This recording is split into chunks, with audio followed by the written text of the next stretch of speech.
สบายดีข้าพเจ้าบุญตั้งศิวนาพนักงานบำนาญอาวุโสอยู่นครหลวงเวียงจันทน์ข้าพเจ้าก็เป็นคนบ้านไร่กิวยุกเมืองแบงแขวงอุดมไซทุกปีฮอดยามปีใหม่บุญเกรอข้าพเจ้าเคยเมื่อเยี่ยมยามบ้านเกิดเมืองนอนยามลูกหลานพี่น้องเชื้อสายตระกูลของตนเองย้อนความเป็นห่วงเป็นใยข้าพเจ้าก็ได้คนคิดช่วยประชาชนบ้านไร่น้อยก่อสร้างอนุสรณ์สถานนักรบปฏิวัติเพราะว่าบ้านของพวกเฮาเป็นบ้านที่มีผลงานและมีคนตายคนเจ็บประชาชนแตกแยกสมัยสงครามนั้นก็สร้างอนุสรณ์ไว้เพื่อเป็นที่ระลึกพร้อมนั้นข้าพเจ้าก็ได้นำผ้าปลุกข้อมูลเชื่อและวัฒนธรรมไว้ในกลางบ้านเพื่อเป็นสัญลักษณ์เก็บกำข้อมูลวิถีชีวิตของพอเราถึงในละแวกนั้นไว้ที่นั้นเกี่ยวกับวิถีชีวิตอันเก่าแก่ก่อนจะมีทางรถก่อนจะมีไฟฟ้าน้ำประปานี่เขากินเขาอยู่จังได๋นะให้เก็บกำไว้หั่นและอีกนึงก็มันเพื่อเก็บกำวิรกรรมการต่อสู้พิราอาถรรพ์ของบรรพบุรุษเฮามันมีจังได๋เฮ็ดจังได๋ฉะนั้นแล้วมันข้าพเจ้าก็ได้คนคิดช่วยเก็บเกี่ยวไว้หั่นฉะนั้นแล้วมันข้าพเจ้าเฮียข้องให้ลูกหลานจงปกปักรักษาให้มันดีและก็พันธุ์ขยายให้มันสมบูรณ์ครบถ้วนกว่าเก่าการพันธุ์ขยายนี้แหละมันเฮ็ดแนวใดจึงปกปักรักษาไว้หรือว่าพันธุ์ขยายไว้ตื่มฉะนั้นแล้วมันเฮายกตัวอย่างเนาะยกตัวอย่างคือถ้าบุญครองผู้เกิดใหม่ใหญ่รุ่นลูกหลานของพวกเฮานี่แหละสมัยก่อนก็พ่อเขาอยู่ในบ้านไร่ใหญ่นำกันพุ่นแหละก็มาอยู่ปางยมปัจจุบันนี้เราอยู่ปางยมก็เป็นเด็กน้อยเกิดใหม่แต่เรามีพรสวรรค์ในการเว้าว่ามีตรงตุยและก็มักเล่านิทานสอนใจนิทานบทเรียนเกี่ยวกับการดำรงชีวิตแบบศีลธรรมมีสุจริตอันนั้นแหละมันเรามีพรสวรรค์อยู่นั้นและพิเศษอีกอย่างหนึ่งเรามักเว้าเรื่องเกี่ยวกับสันตะไผก็จะฮู้ว่าเรารู้มันสิ่งสันตะแม่นการตายของบรรพบุรุษเชื้อสายตระกูลของพวกเฮาสมัยก่อนอันนั้นเอิ้นสันตะไผตายย้อนหยังก็เอิ้นสันตะอันนั้นตะซิมตะตะกอกตะกลางตะตะมองตะ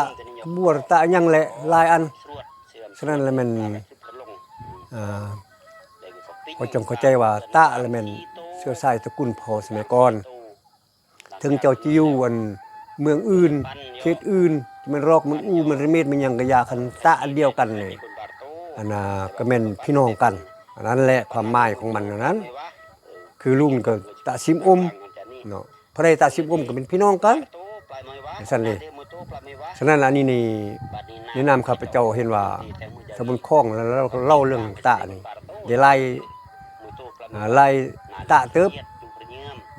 ลุงก็ได้เอาใส่ในอันYouTube เอาขึ้น YouTube ผู้ลูกหลานไปเปิดเบิ่งฉะนั้นแล้วมันแนะนำส่วนตัวข้าพเจ้าก็สมเสยเราหั่นแหละสมเสยสมเสยเราพันขยายตื้มซอกตื้มแล้วก็เล่าตื้มอีกมันครบถ้วนถึงบ่ครบบ่ยังได้เท่าใดก็เอาเท่านั้นแหละหรือว่าลูกหลานพวกเฮาก็ใครมีพรสวรรค์ด้านนี้ลองเล่าเบิ่งจะเล่าอีหยังวัดอีหยังก็ได้เราเป็นผู้เป็นแผนเฮ็ดเป็นเอกสารแห่งดีเก็บไว้ในห้องมือเสื้อพวกเฮามันจึงสมบูรณ์เด้แต่ละอย่างมีประวัติหมดฉะนั้นแล้วมันต่อไปนี้แล้วมันพวกเฮาเปิดประเทศแล้วนักท่องเที่ยวจากอังกฤษญี่ปุ่นมันก็มา มันก็อยากซอกเบิ่งของเก่าของแก่นั่นแหละบ่อยากเบิ่งดอกทันสมัยแล้วพวกเขาออกคลิปเกี่ยวกับวิถีชีวิตการดำรงชีวิตธรรมชาติในบ้านเฮานี่เฮ็ดให้อันก็เป็นการปลุกระดมจิตใจชาติให้กันเลย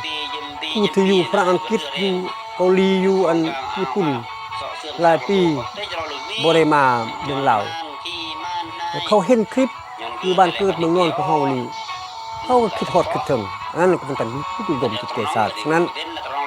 พวกเราทุกคนต้องลองระดมกันเบิ่งลองพร้อมกันเฮ็ดเบิ่งเฮ็ดได้เท่าใดก็เอาเท่านั้นเนาะฉันลือว่าผู้ใดเฮ็ดบ่เป็นเห็นเขาเจ้าเฮ็ดคือตัวอย่างเฮาว่าทบุญคลองมันเฮ็ดหั่น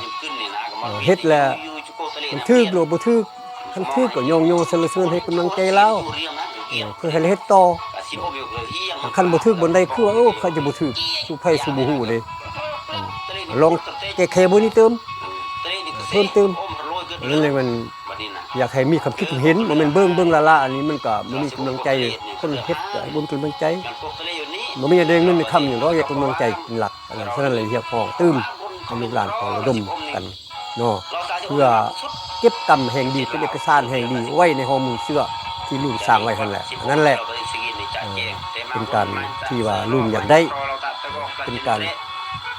ว่าพันขยายให้มันครบถ้วนสมบูรณ์เป็นอย่างนั้นฉะนั้นแล้วสุดท้ายนี้ลุงขออวยชัยพรให้ลูกหลานจงมีสุขภาพแข็งแรงทุกคนมาหากินด้วยความซื่อสัตย์สุจริตถูกต้องตามกฎหมายเลยฉะนั้นแหละเฮ็ดให้ครอบครัวแต่ละครอบครัวมีรายได้รายรับพร้อมกันมีอยู่มีกินพร้อมกันร่ำรวยต่อไปเป็นอย่างนั้นขอบใจ